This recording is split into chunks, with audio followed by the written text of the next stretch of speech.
প্রচণ্ড গরম, সাথে কাঠ ফাটা রোদ, তৃষ্ণায় গলা যেন চৌচির। এমত অবস্থায় কেউ যদি পান করে বাহিরের খোলা শরবত, বিশেষজ্ঞরা বলছেন তাহলেই ঘটতে পারে বিপদ, হতে পারে স্বাস্থ্যহানি। আর রাজশাহী মহানগরীর আনাচে কানাচে দেদারসে বিক্রি হচ্ছে এই ড্রিঙ্ক পাউডার মেশানো শরবত। রাজশাহী থেকে মমিন ওয়াহিদ হিরোর তথ্য ছবিতে আরো জানাচ্ছেন মোস্তফা কামাল তোহা। প্রচন্ড গরম, সাথে কাঠ ফাটা রোদ, তৃষ্ণায় গলা ফেটে যেন চৌচির, ঘামে শরীর ভিজে, জামা কাপড়ে যেন লবণের মিনি চাষাবা। এমন পরিস্থিতিতে সামনে যদি রঙিন শরবত আর তা যদি হয় ঠান্ডা, তবে কার না মন চাইবে কিছুটা গলা ভেজাতে। তপ্ত রোদ্দুরে হেঁটে চলা পথিক সবাই আসেন একটু আধটু তেষ্টা নিবারণে, বলছেন এ বিক্রেতা। রাস্তা পথে রেস্কারা খায়, ভ্যানওয়ালা, রেস্কাওয়ালা, তারপরে যারা ছাত্ররা আছে ছাত্ররা খায়, যারা পিপাসা লাগে বেশি তারাই খায়। শরবতের প্রতি দোকানে দিনে প্রায় ৩০০ থেকে ৪০০ মানুষ পান করেন শরবত, তবে গ্লাসের সংখ্যা ৫ থেকে ৭টির মধ্যেই সীমাবদ্ধ। রাজশাহী মহানগরীর বিভিন্ন রাস্তা মোড়ে ভ্যানে করে বিক্রি হচ্ছে এসব শরবত। ভ্যানের ওপর একটি ফিল্টারে পানি ও বরফ মিশিয়ে রাখা হয়েছে, তবে কারোরই জানা নেই সেই পানি কি মাছের বরফের নাকি ওয়াসার পানি। তথাপি সে পানির সঙ্গে রয়েছে লেবু ও ড্রিঙ্ক পাউডার। ড্রিঙ্ক পাউডার দিয়ে তৈরি শরবত বিক্রি হচ্ছে গ্লাস প্রতি ১০ টাকা করে। আপনার প্রচণ্ড গরম, এই জন্য মানুষ মেলা ছুটাছুটি করে, শরবত পানি কোনো জায়গায় পায় না, তার জন্য এখানে ডেলি ভালোই বিক্রি হয়, ডেলি ২-৩০০ গ্লাস বিক্রি হয়। পার ডে দেখা যাচ্ছে আপনার এই ৪০০ গ্লাস যায়।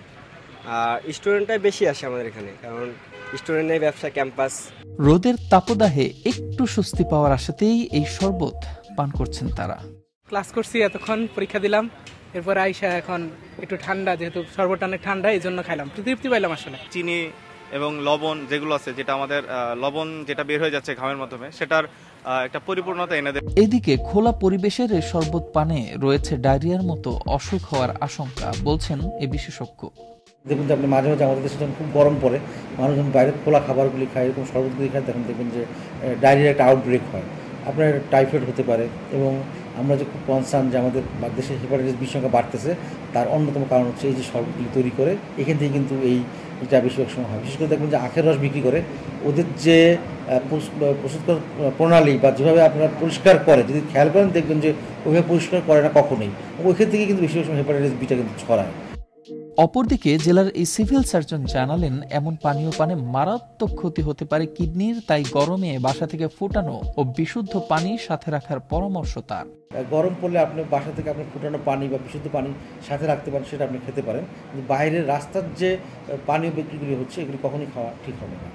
আর যদি বলেন যে ড্রিঙ্কস যেগুলি আমরা বলি, অরেঞ্জ জুস বা অন্য ম্যাঙ্গো জুস যেগুলি আছে, বা শরবত বিক্রি করতেছে আমরা কালারফুলগুলি, এগুলি কিডনির জন্য মারাত্মক ক্ষতিকর, কারণ কিডনি আপনি যে রংটা গ্রহণ করেন এটা পরিষ্কার করতে পারে না।